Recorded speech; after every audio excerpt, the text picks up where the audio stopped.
ప్రియులారా, మన వాక్య భాగం రోమాపత్రిక 1వ అధ్యాయం 1 నుండి 13వ వచనం వరకు. సావధానంగా వినండి. యేసుక్రీస్తు దాసుడు, అపొస్తలుడుగా ఉండడానికి పిలువబడినవాడు, దేవుని సువార్త నిమిత్తము ప్రత్యేకించబడినవాడు అయిన పౌలు రోములో ఉన్న దేవుని ప్రియులందరికీ, అనగా పరిశుద్ధులుగా ఉండుటకు పిలువబడిన వారికందరికీ శుభమని చెప్పి రాస్తున్నాడు. మన తండ్రి అయిన దేవుని నుండి, ప్రభువైన యేసుక్రీస్తు నుండి కృపాసమాధానములు మీకు కలుగునుగాక. దేవుడు తన కుమారుడు మన ప్రభువు అయిన యేసుక్రీస్తు విషయమైన ఆ సువార్తను పరిశుద్ధ లేఖనములందు తన ప్రవక్తల ద్వారా ముందుగా వాగ్దానం చేశాడు. యేసుక్రీస్తు శరీరమును బట్టి దావీదు సంతానముగాను, మృతులలో నుండి పునరుత్థానుడైనందున పరిశుద్ధమైన ఆత్మను బట్టి దేవుని కుమారుడుగాను ప్రభావముతో నిరూపించబడ్డాడు. ఆయన నామము నిమిత్తము సమస్త జనులు విశ్వాసమునకు విధేయులయ్యేటట్లు ఈయన ద్వారా మేము కృపను, అపుస్తలత్వమును పొందాము. మీరు వారిలో ఉన్నవారై యేసుక్రీస్తు వారుగా ఉండడానికి పిలువబడి ఉన్నారు. మీ విశ్వాసము సర్వలోకమున ప్రచురము చేయబడుతూ ఉండడమును బట్టి మొదట మీ అందరి నిమిత్తము యేసుక్రీస్తు ద్వారా నా దేవునికి కృతజ్ఞతాస్తుతులు సమర్పిస్తున్నాను.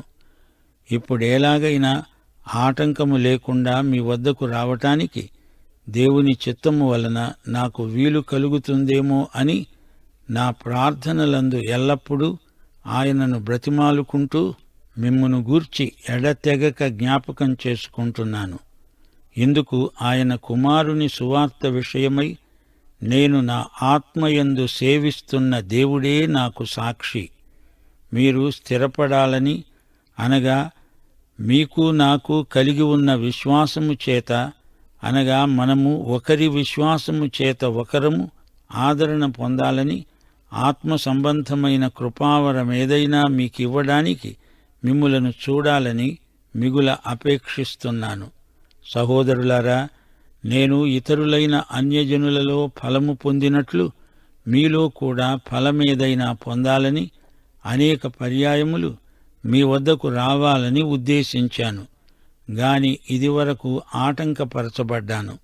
అది మీకు తెలియకుండా ఉండడం నాకిష్టం లేదు. గ్రీసు దేశస్థులకు, తదితరులకు, జ్ఞానులకు, మూఢులకు నేను రుణస్థుడను. ప్రియ విశ్వాసులారా, వింటున్నారా? పౌలు అభినందనలు చెబుతున్నాడు. తానేమై ఉన్నాడో పౌలు స్వయంగా చెప్పుకుంటున్నాడు.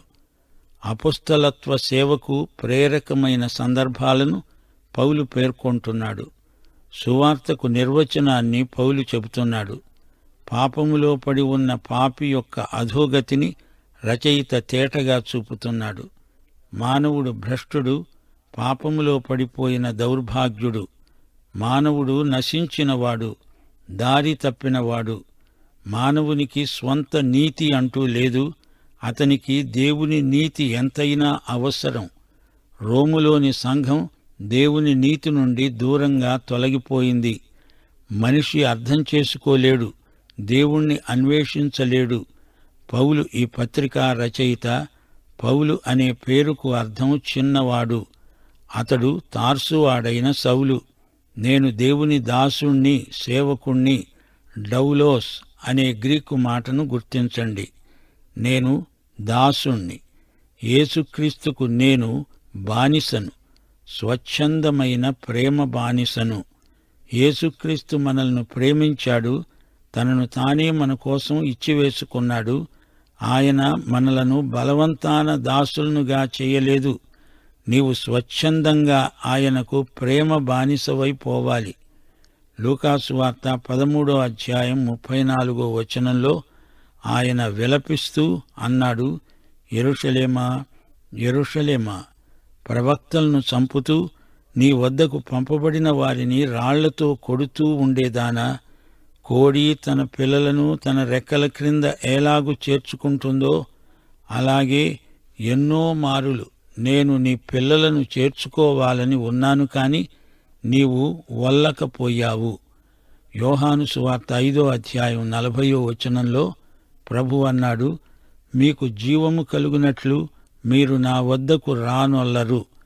యేసు దాసుడివి కావాలంటే అది స్వచ్ఛంద తీర్మానం. నిన్ను ఆయన బలవంతం చెయ్యడు. దమస్కు మార్గంలో పౌలు యేసు సాక్షాత్కారం పొందినవాడై తనకు తాను చేసుకున్న స్వచ్ఛంద తీర్మానం. యేసుకు ప్రేమ బానిస అయిపోయాడు. అపొస్తలుడుగా ఉండడానికి పిలువబడిన పౌలు అనే నేను అని పత్రికారంభంలో తనను తాను పరిచయం చేసుకుంటున్నాడు. పౌలు పిలువబడిన అపొస్తలుడు. అది దేవుని నిర్ణయం, దేవుని సంకల్పం. మొదట దాసుడయ్యాడు, తరువాత అపొస్తలుడయ్యాడు. పిలువకుండా వచ్చిన సేవకులెందరో ఉన్నారు. మరో సందర్భంలో పౌలన్నాడు, అయ్యో, సువార్తను ప్రకటించకపోయిన ఎడల నాకు శ్రమ. యిర్మీయా బాలుడై ఉండగానే పిలువబడ్డాడు. యిర్మీయా 23:21 దేవుడు దొంగ ప్రవక్తలను ఉద్దేశించి అన్నాడు, నేను ఈ ప్రవక్తలను పిలవకపోయినా పంపకపోయినా వారు పరిగెత్తి వస్తారు. నేను వారితో మాట్లాడకుండినా వారు ప్రకటిస్తారు.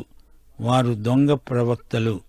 యిర్మీయా పిలువబడిన ప్రవక్త, పౌలు పిలువబడిన అపొస్తలుడు. అపొస్తలుడు అంటే పిలువబడినవాడు మాత్రమే కాదు, పంపబడినవాడు. యోహాను సువార్త 13:16 ప్రభు అన్నాడు, దాసుడు తన యజమాని కంటే గొప్పవాడు కాడు, పంపబడినవాడు తనను పంపిన వాని కంటే గొప్పవాడు కాడు. ఫిలిప్పీ పత్రిక 2:25 ఇదే మాట వస్తుంది. ఎపఫ్రొదితు నా సహోదరుడు, జతపనివాడు, నా తోడి యోధుడు, మీ దూత, నా అవసరానికి ఉపచరించినవాడు. కొత్త నిబంధనలో అపొస్తలుడు అనే మాటకు ప్రత్యేక అర్థమున్నది. అపొస్తలుడు యేసు పునరుత్థానమునకు సాక్షి, సువార్త ప్రకటించడానికి పంపబడినవాడు. 1 కొరింథీ 15:8 పౌలన్నాడు, అందరికీ కడపట అకాలమందు పుట్టినట్లున్న నాకు ప్రభువు కనపడ్డాడు. ఏలయనగా నేను అపొస్తలులందరిలో తక్కువ వాడను. దేవుని సంఘమును హింసించినందున అపొస్తలుడు అనబడడానికి యోగ్యుడను కాను. 1 కొరింథీ 9:1 పౌలు ఒక ప్రశ్న అడిగాడు, నేను స్వతంత్రుడను కానా? నేను అపొస్తలుడను కానా? మన ప్రభువైన యేసును నేను చూడలేదా? పౌలుకు అపొస్తలిక వరాలున్నాయి. భాషల్లో మాట్లాడగలడు. పలు ప్రాంతాలలో పర్యటిస్తూ ఆయా భాషల్లో వారికి సువార్త ప్రకటించాడు. ఆయనకు స్వస్థపరిచే వరముంది. దేవుడు ఈ రోజుల్లో నేరుగా అనేక మంది రోగులను స్వస్థపరుస్తున్నాడు. స్వస్థత అపొస్తలిక వరం. పౌలు మృతులను కూడా బ్రతికించాడు. పౌలు, పేతురు ఈ ఇద్దరు అపొస్తలులు మృతులను సైతం బ్రతికించారు. పౌలు యేసు యొక్క దాసుడు. అతడు అపొస్తలుడు, సేవ కోసం ప్రత్యేకించబడిన వ్యక్తి. దేవుని సువార్త కోసం ప్రత్యేకించబడిన వ్యక్తే పౌలు. పాపము నుండి ప్రత్యేకించబడి తిరిగి పరిశుద్ధతకు ప్రత్యేకించబడుతున్నాము.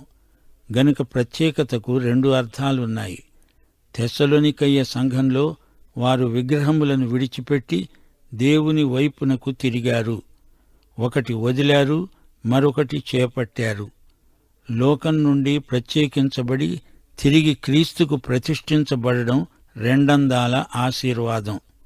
పౌలు 1 కొరింథీ 13:11 అన్నాడు, నేను పిల్లవాడనై ఉన్నప్పుడు పిల్లవాని వలె మాట్లాడాను, పిల్లవాని వలె తలంచాను, పిల్లవాని వలె యోచించాను. ఇప్పుడు పెద్దవాడనై పిల్లవాని చేష్టలు మానివేశాను. క్రీస్తును వెంబడించే వారి దృక్పథం రాను రాను విస్తృతమవుతుంది. పౌలు సువార్తకు ప్రత్యేకించబడిన అపొస్తలుడు. సువార్త మనుషులు కల్పించింది కాదు, ఇది దేవుని సువార్త. ఇందులో మానవ ప్రమేయం ఏమాత్రమూ లేదు.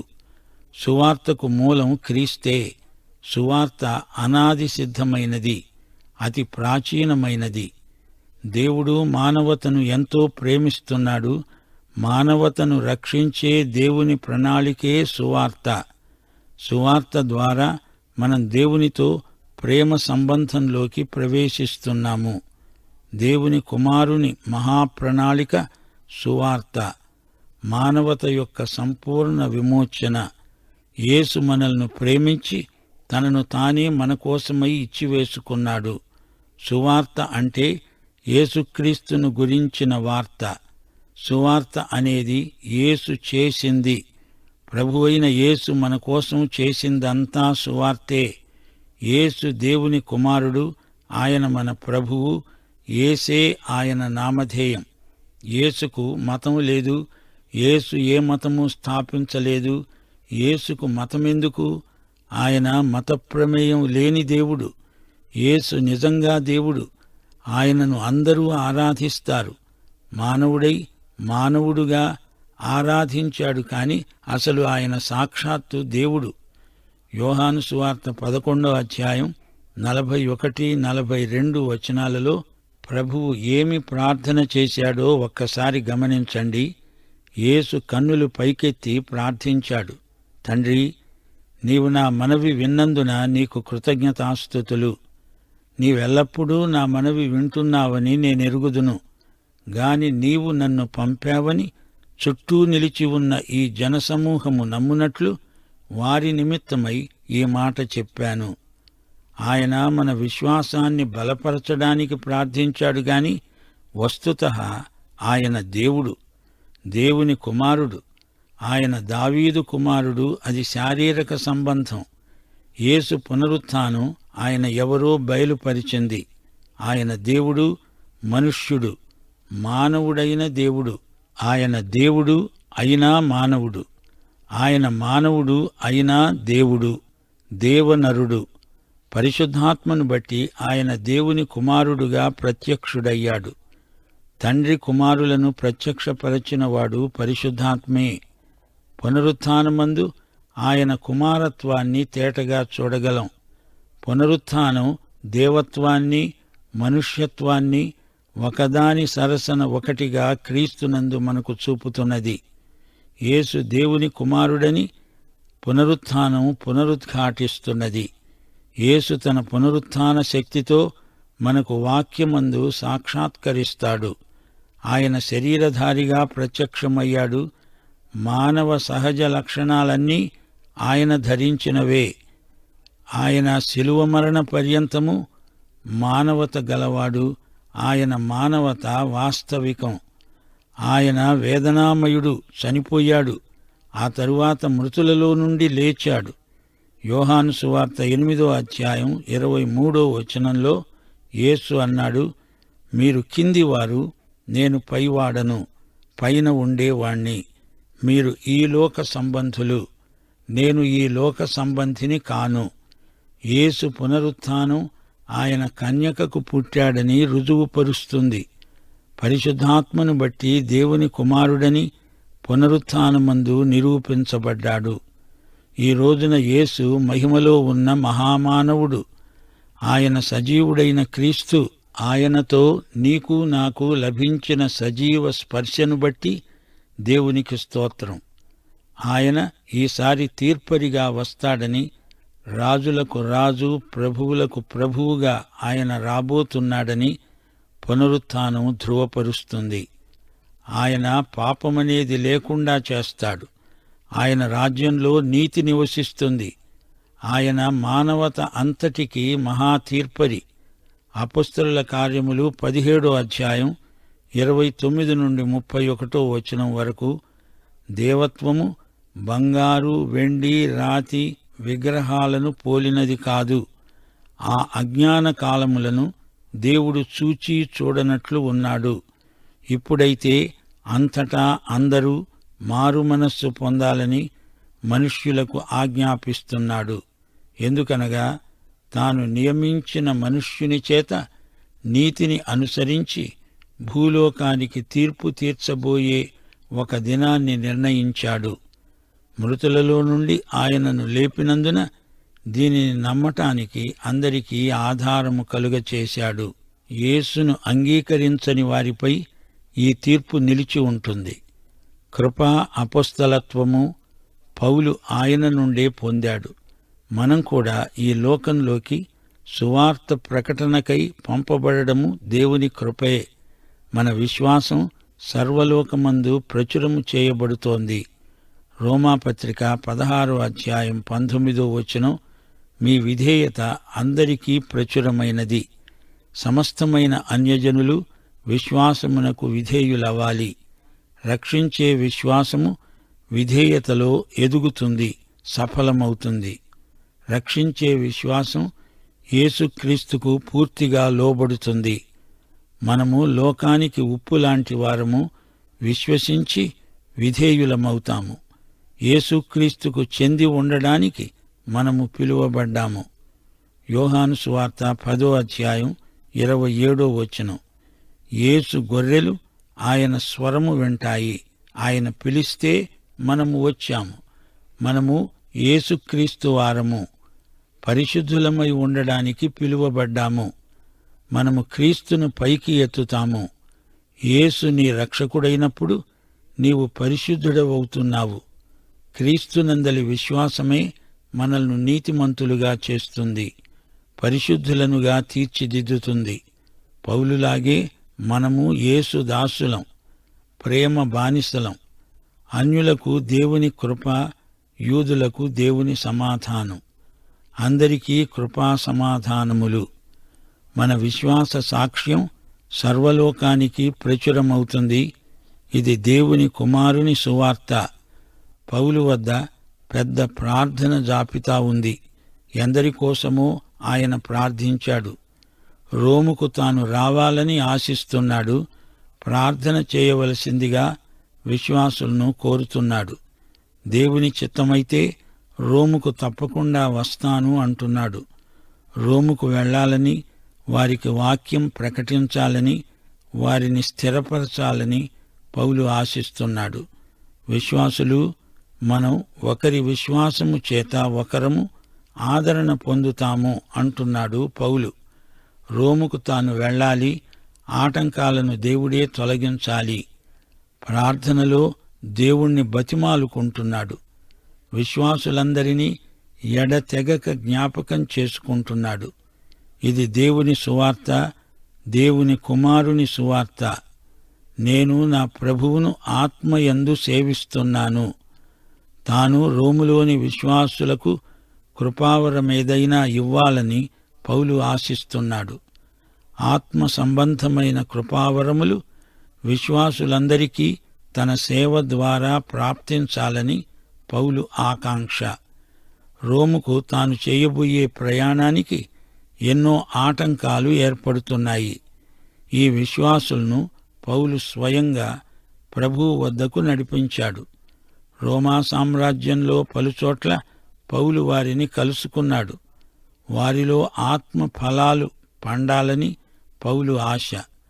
గలతీ పత్రిక 5వ అధ్యాయం 22-23 వచనాలలోని ఆత్మ ఫలాలు రోమాలోని విశ్వాసులకు కలగాలని పౌలు తపన. ఆత్మ ఫలమేమనగా ప్రేమ, సంతోషము, సమాధానము, దీర్ఘశాంతము, దయాళుత్వము, మంచితనము, విశ్వాసము, సాత్వికము, ఆశానిగ్రహము. ప్రియ విశ్వాసి, రోములోని విశ్వాసుల పట్ల పౌలు వైఖరి ఎలా ఉందో గుర్తించారా? వారిని త్వరలో సందర్శించాలని ఎంతో తహతహ చెందుతున్నాడు. వారి కోసం ఎడతెగక ప్రార్థిస్తున్నాడు. మనం కూడా తోటి విశ్వాసుల కోసం అంత ఆప్యాయతతో ప్రార్థించడం మంచి అభ్యాసం.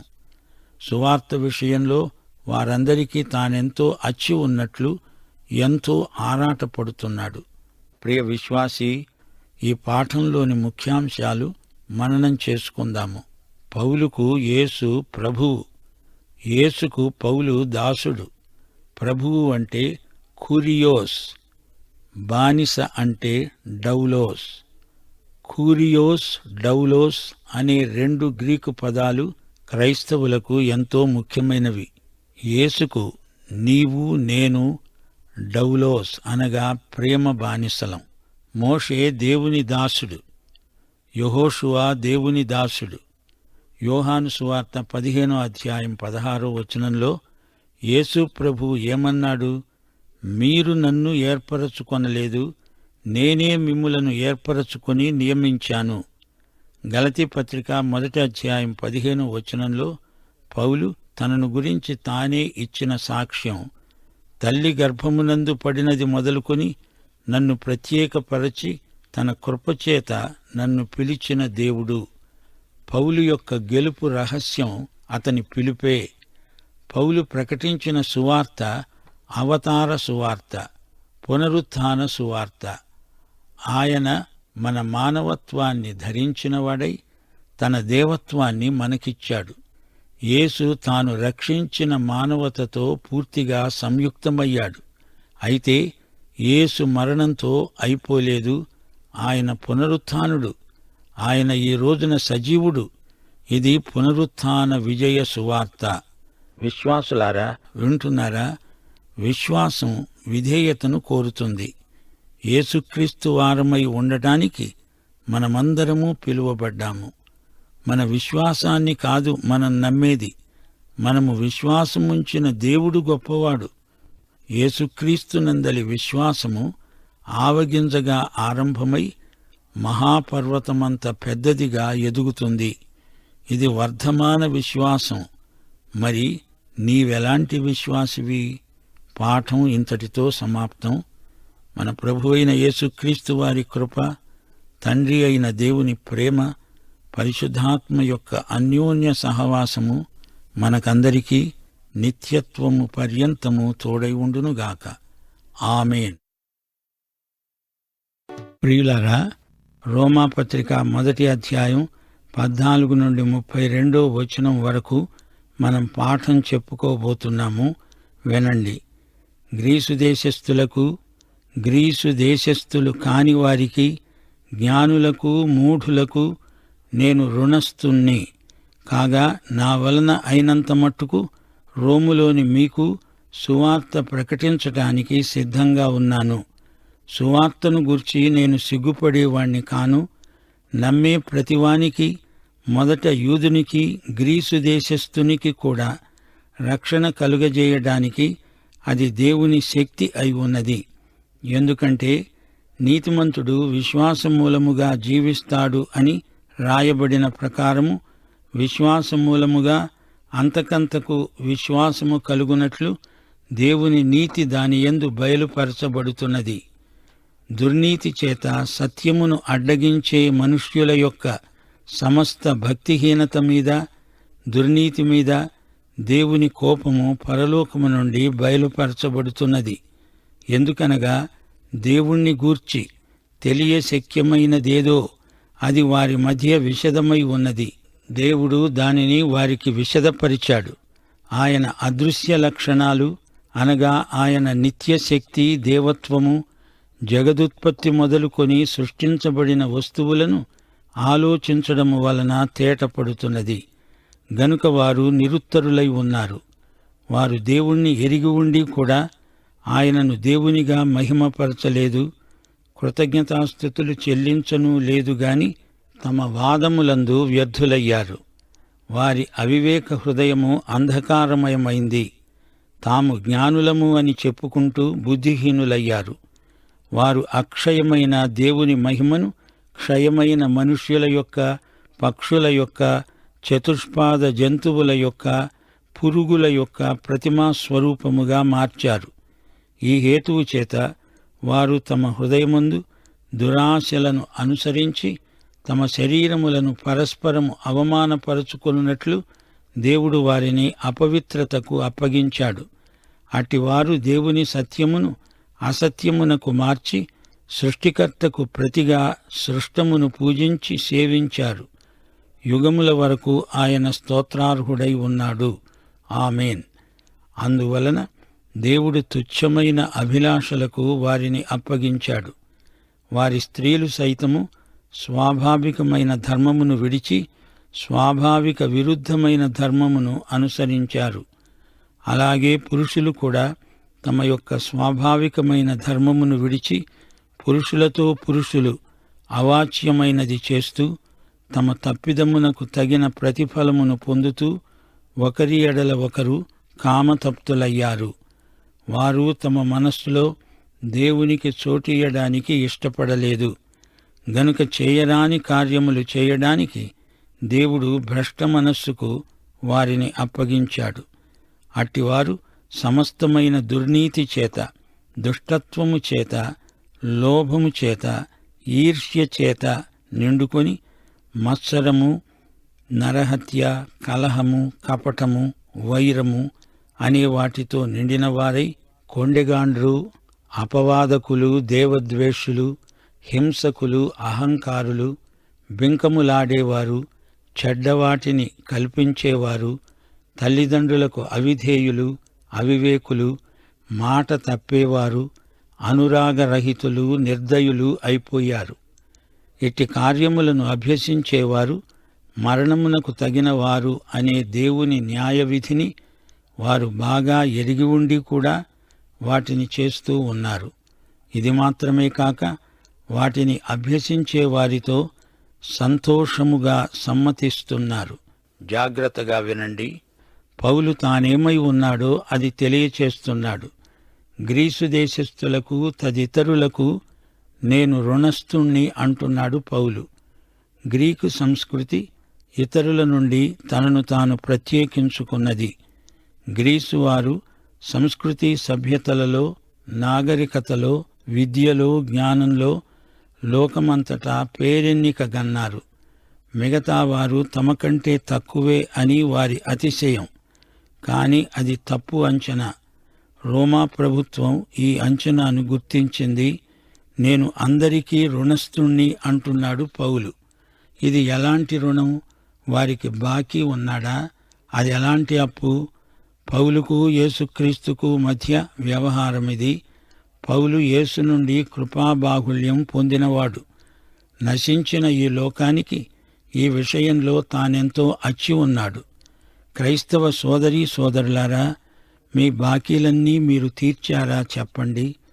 ప్రతి ఒక్కరూ సువార్త అర్థవంతంగా వినే వరకు మనము వారికెంతో అచ్చి ఉన్నట్టే.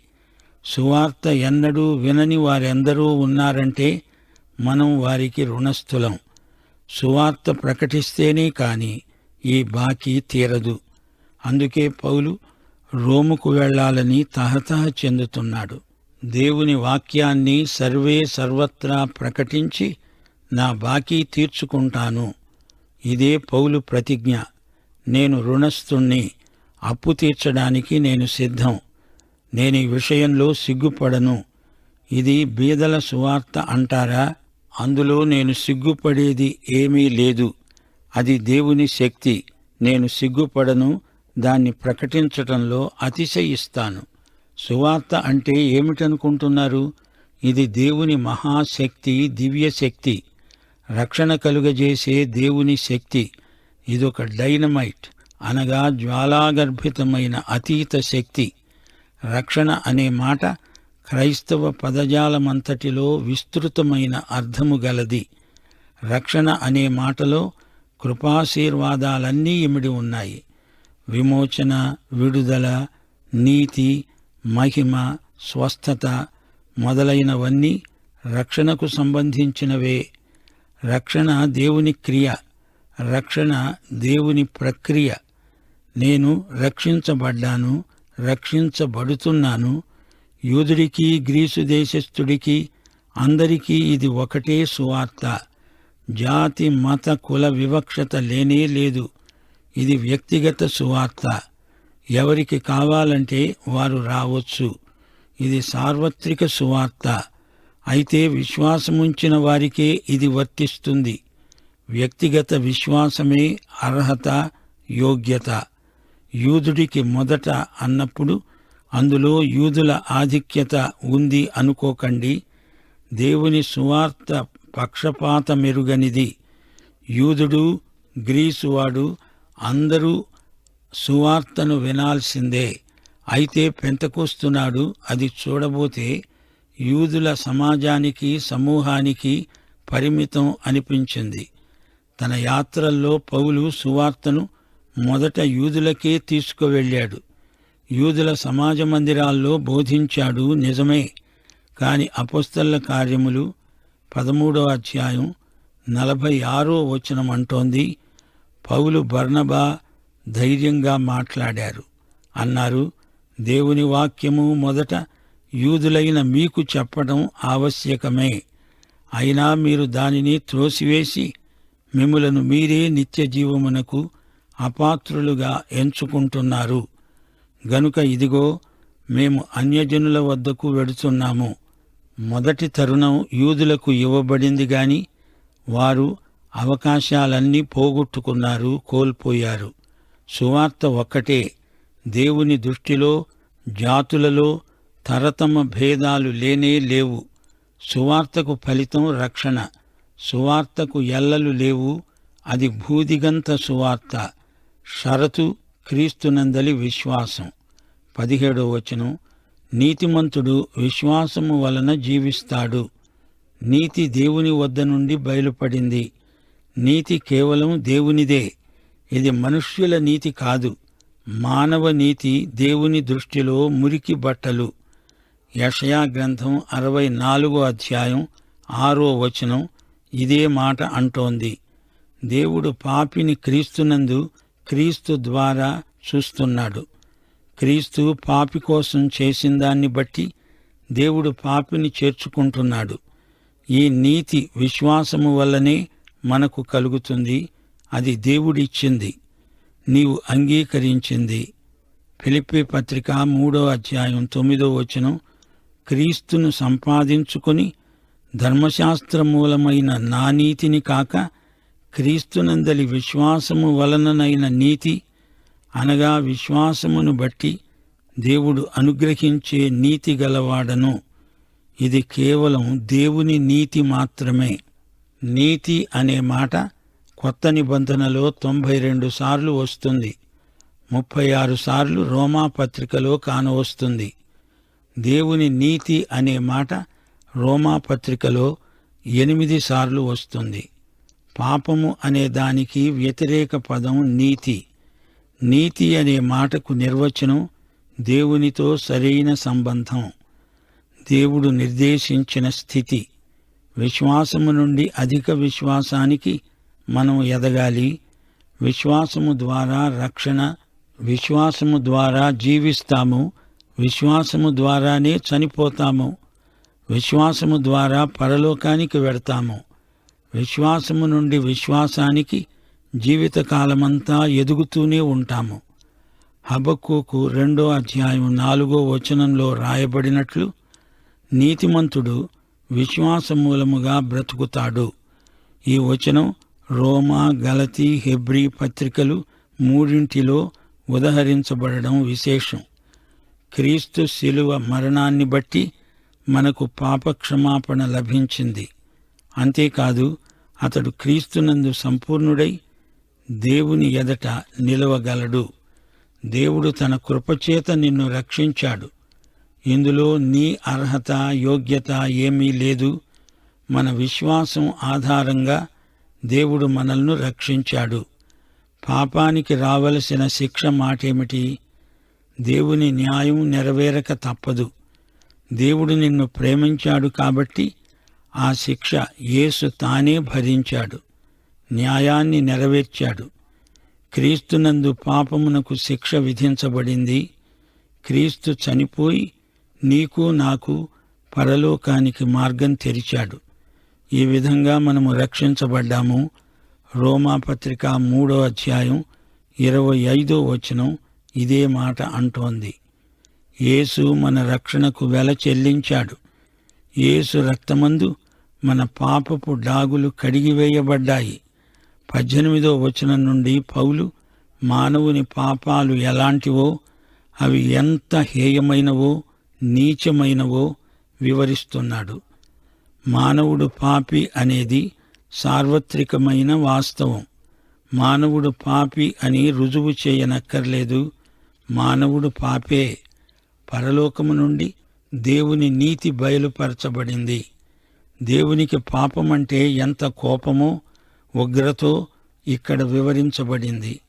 మానవుని పాపాన్ని దేవుడు ఎంతో గర్హిస్తున్నాడు.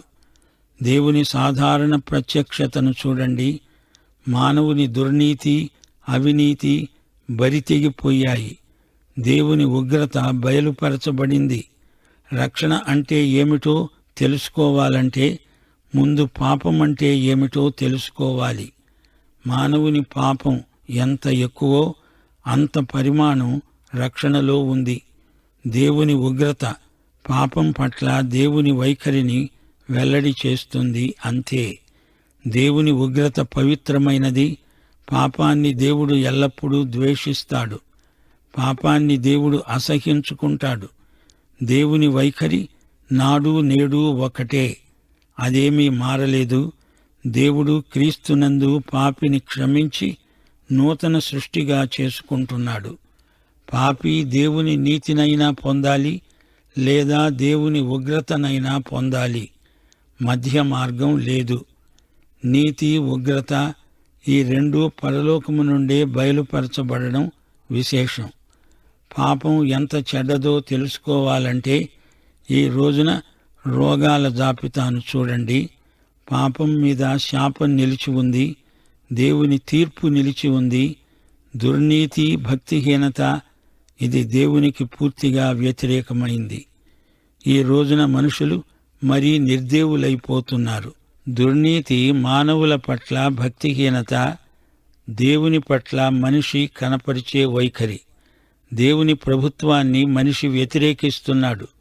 దేవుని తీర్పు, ఉగ్రత మానవుల పాపాలపై కృమ్మరించబడుతోంది. సత్యమును అడ్డగించే మానవుని అవినీతిపైకి దేవుని ఉగ్రత వచ్చి పడుతుంది. 19వ వచనం. దేవుణ్ణి గూర్చి తెలియశక్యమైనది దేవుడు తన సాధారణ ప్రత్యక్షంలో బయలుపరిచాడు, విశదపరిచాడు. సృష్టి పరిశీలనలో కొన్ని సత్యాలు మనకు బోధపడతాయి. దేవుని అదృశ్య లక్షణములు, ఆయన నిత్య శక్తి, దేవత్వం సూచాయగా సృష్టి పరిశీలనలో మానవునికి కనపడతాయి. దేవుని వ్యక్తిత్వము, ఆయన శక్తి మనకు సృష్టి పరిశీలనలో గోచరిస్తాయి. దేవుడు ఈ సృష్టిని కలుగజేసినప్పటి నుండి దేవుని కర్తృత్వం మనకు పరిశీలనలో కనపడడం నాటి నుండి నేటి వరకు అనుభవమే. అయితే ఈ సాధారణ ప్రత్యక్షం సమగ్రం కాదు, మసకగా కనపడుతుంది. సృష్టి సృష్టికర్త వైపు చూపుతుంది. కీర్తనలు 8:3 వచనం. నీ చేతి పని అయిన నీ ఆకాశములను, నీవు కలుగజేసిన చంద్ర నక్షత్రములను నేను చూస్తున్నాను, ఆలోచిస్తున్నాను, పరిశీలిస్తున్నాను. 19వ కీర్తన 1 వచనం. ఆకాశములు దేవుని మహిమను వివరిస్తున్నవి. అంతరిక్షము దేవుని చేతి పనిని ప్రచురపరుస్తున్నది. దేవుని నిత్యశక్తి, దేవత్వము సృష్టి పరిశీలనలో అవ్యక్తంగా వ్యక్తమవుతుంది. దేవుని శక్తి నిత్యమైనది. ఆయన దేవత్వము, శక్తి, వ్యక్తిత్వము అంతటా పరోక్షంగా సృష్టిలో ప్రతిఫలిస్తుంది. అపొస్తలుల కార్యములు 14వ అధ్యాయం 17వ వచనంలో పౌలు ఇదే మాట అన్నాడు. ఆకాశము నుండి మీకు వర్షమును, ఫలవంతములైన ఋతువులను దయచేశాడు. ఆహారమును అనుగ్రహిస్తూ ఉల్లాసముతో మీ హృదయాలను నింపుతూ మేలు చేయడము చేత తనను గూర్చి సాక్ష్యము లేకుండా చెయ్యలేదు. అపొస్తలుల కార్యములు 17వ అధ్యాయం 29వ వచనంలో పౌలు అన్నాడు, మనము దేవుని సంతానమై ఉండి మనుష్యుల చమత్కార కల్పనల వలన మలచబడిన బంగారమునైనా, వెండినైనా, రాతినైనా దేవత్వము పోలి ఉన్నదని తలంచకూడదు. మనిషిలో అజ్ఞాతంగా దైవజ్ఞానం ఉంది. నాస్తికుడవటాన్ని మానవ మనస్సాక్షి ఒప్పుకోదు. అయినా నాస్తికులు తమ మనస్సాక్షిని తొక్కిపట్టేస్తారు. మనస్సాక్షి నోరు నొక్కుతారు. 14వ కీర్తన 1 వచనం. దేవుడు లేడని బుద్ధిహీనులు తమ హృదయములో అనుకుంటారు. దేవుని ఉనికిని కాదనేవాడు వెర్రివాడు, పిచ్చివాడు. సృష్టి పరిశోధన, పరిశీలన మనిషిని నిరుత్తరుణ్ణి చేస్తాయి. వెలుగును వ్యతిరేకించే మానవతకు అది ఉన్మాదమే అంటున్నాడు దేవుడు. ఏదెను తోటలో నుండి మానవుడు 7 మెట్లు కిందికి దిగిపోయాడు. మానవుడు పాపం చేత క్రిందికే పతనావస్థకు దిగిపోతున్నాడు. రాను రాను పాపి అయిన మానవుడు అధోగతికి దిగజారిపోయాడు. దేవుడు అనుగ్రహించిన వెలుగు కొలది మానవుడు ఎన్నడూ జీవించి ఉండలేదు. దేవుణ్ణి గురించి తనకు కొంత తెలిసినా మానవుడు దానిని లక్ష్యపెట్టలేదు. దేవుణ్ణి మహిమపరచలేదు. దేవుడు చచ్చిపోయాడని మనిషి ఏమేమో అంటున్నాడు. మనిషి ఈ రోజున తనకు తానే దేవుడైపోతున్నాడు. అందుకే అధపాతాళానికి దిగిపోతున్నాడు. దేవునికి మానవుడు కృతజ్ఞుడై ఉండడము మానేశాడు. 10 మంది కుష్ఠరోగుల్లో ఒకడు మాత్రమే కృతజ్ఞత వ్యక్తం చేశాడు. మరి ఇప్పుడు 100 మాత్రమే కృతజ్ఞులు ఉన్నారు. దేవుణ్ణి గురించి వ్యర్థమైన వాదోపవాదాలు పెట్టుకుంటున్నారు. పరిణామవాదంలో వీరి అవిశ్వాస పరిమాణం మరీ ఎక్కువైపోయింది. వీరి అవివేక హృదయాలు చీకటి కోణాలైపోయాయి. దేవుణ్ణి ఎరిగిన వారు కూడా ఎరగని వారి కంటే కనాకష్టమైపోతున్నారు. హృదయం నిండా అవివేకం తాలూకు అంధకారం దట్టంగా నిండి ఉంది. జ్ఞానులమని చెప్పుకునే వీరు బుద్ధిహీనులయ్యారు. మానవుల వేదాంతాలు దేవుని దృష్టిలో అవివేకం, అజ్ఞానం, వెర్రితనం. వీరి ఆత్మలకు పిచ్చెక్కింది. దేవుణ్ణి అవమానపరచడానికి దేవునికి ప్రతిమలను తయారు చేశారు. జంతువుల రూపంలో, సరీసృపాల రూపంలో దేవునికి విగ్రహాలను నిర్మించారు. దేవతలను అసంఖ్యాకములుగా కల్పించారు. మానవ సంస్కృతి పాపభూయిష్టమై దేవునికి దూరమైపోతోంది. దేవాలయాలు దేవదాసీలకు స్థావరమైపోయాయి. దేవుణ్ణి పాపిష్టి మానవుడి రూపానికి తగ్గించారు. విగ్రహారాధన దేవునికి మానవుడు గీచిన కార్టూను బొమ్మ. యేసు బొమ్మలు, చిత్రపటాలు యేసును అవమానపరుస్తాయి. యేసు జీవితాన్ని నాటకీకరించి సినిమా తెరకెక్కించిన కళాకారులను ఏమనాలి? ఆ తీర్పు దేవునికి అప్పగిద్దాము. గ్రీసు సంస్కృతి దేవుణ్ణి మానవ రూపానికి మార్చింది. అష్షూరు, ఈజిప్టు, బబులోను సంస్కృతులు దేవుణ్ణి మృగరూపంలో, పక్షుల ఆకారంలో, ప్రాకే పురుగుల ఆకారంలో తయారు చేశారు. సృష్టమైనది సృష్టికర్త అవుతుందా? ఆదికాండం 31వ అధ్యాయంలో రాహేలు దొంగిలించిన విగ్రహాలు మొట్టమొదటిసారి పేర్కొనబడ్డాయి. మత సంస్కృతి ఏదైనా మానవుని అధోముఖ యాత్ర చరిత్ర. మతాన్ని వదిలినంత మాత్రాన సరిపోదు. మనిషి సజీవుడైన తన దేవుని వద్దకు తిరిగి రావాలి. మానవుడు ఎంత అసభ్య ప్రవర్తనకు దిగజారతాడో 24వ వచనం నుండి చూపబడింది. దేవుడు వారిని అపవిత్రతకు అప్పగించాడు. తుచ్చమైన అభిలాషలకు వారిని అప్పగించాడు. దేవుడు వారిని భ్రష్ట మనస్సుకు అప్పగించాడు. లైంగిక సంబంధాలలో అసహజమైన పోకడలు చెలరేగాయి. దేవుని ప్రత్యక్షానికి దూరమైపోతున్నవారు లైంగికంగా విగ్రహారాధన శోధనలో విషాముష్టి ఫలాలు పండించారు. దేవుడు సత్యం, సత్యాన్ని అబద్ధానికి మార్చటం మహాపచారం. దేవుని నుండి సైతాను వైపునకు మరలారు. సైతాను అబద్ధానికి, విగ్రహ పూజకు జనకుడు. నైతిక భ్రష్టత్వానికి కారణమైన ఈ పాపాలను దేవుడు ఏవగించుకున్నాడు, అసహ్యించుకున్నాడు. ఇలాంటి కుసంస్కృతికి ఫలితంగా గ్రీసు ఆధ్యాత్మిక పతనం చెందింది. అయితే క్రీస్తునందున్న వారికి ఏ శిక్షావిధి లేదు. పాఠం సమాప్తం. దైవాశీస్సులు. ఆమేన్.